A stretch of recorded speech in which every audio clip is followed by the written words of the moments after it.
Link TV, connecting you to the world. Link TV is viewer supported. Watch more at linktv.org.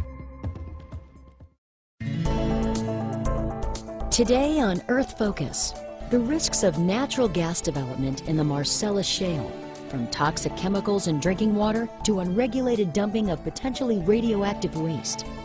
Are the health consequences worth the economic benefits? Coming up on Earth Focus.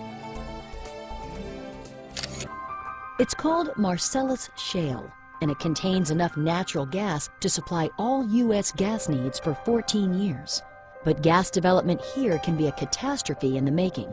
Toxic chemicals and methane gas seep into drinking water. And now, experts fear something worse: radioactive radium in waste products.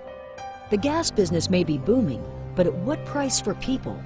Britain's Ecologist TV explores the social and ecological consequences of gas extraction in the Marcellus Shale in this original investigative report.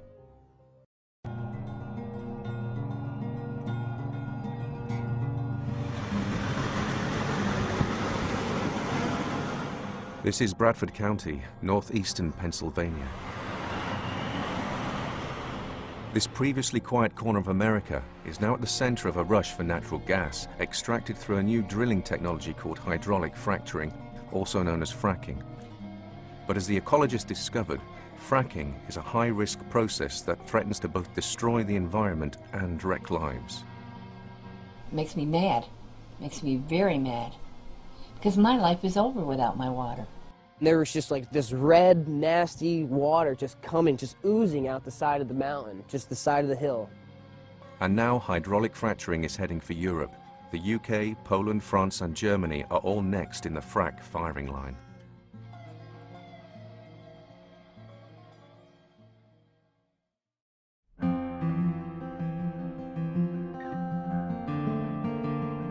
This is a picture postcard part of America, but beneath these rolling hills lies a seam of gas-rich rock called Marcellus Shale.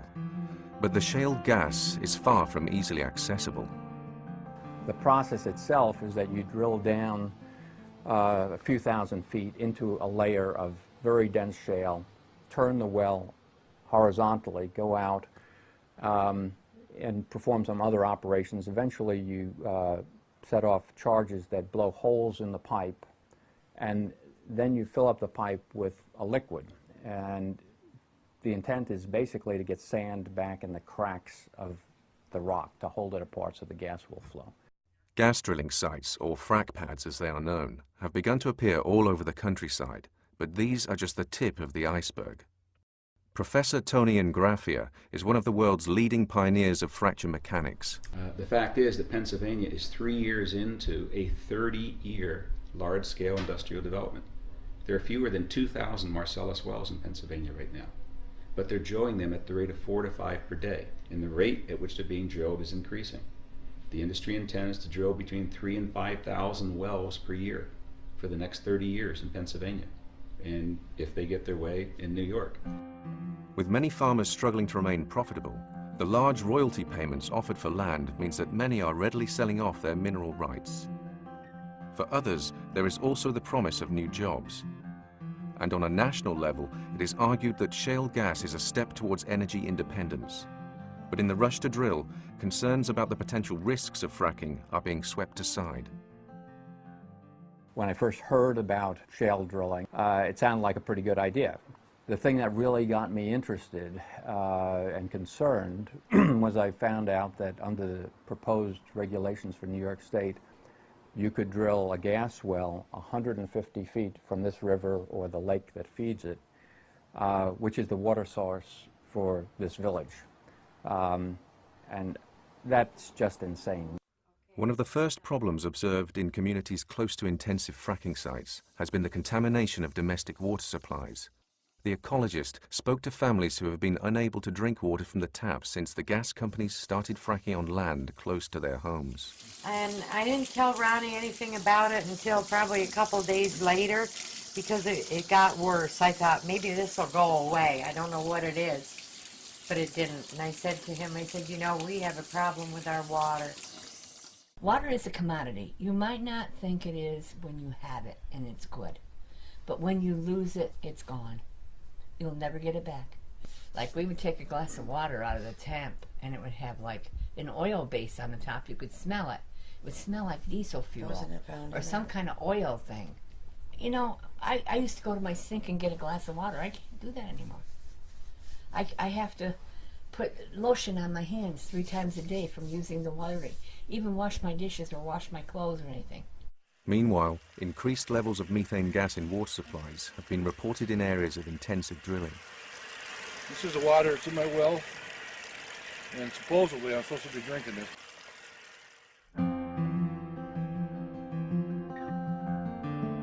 One of the key problems with the fracking process is its reliance upon huge volumes of water that are combined with an array of harmful chemicals. Carolyn Knapp is an organic farmer. I don't believe that they should be allowed to put chemicals into my ground, chemicals that are not allowed by my certification to be put in the ground, chemicals that I feel can do harm to my family, to the people around me, and I feel violated. None of those chemicals are potable.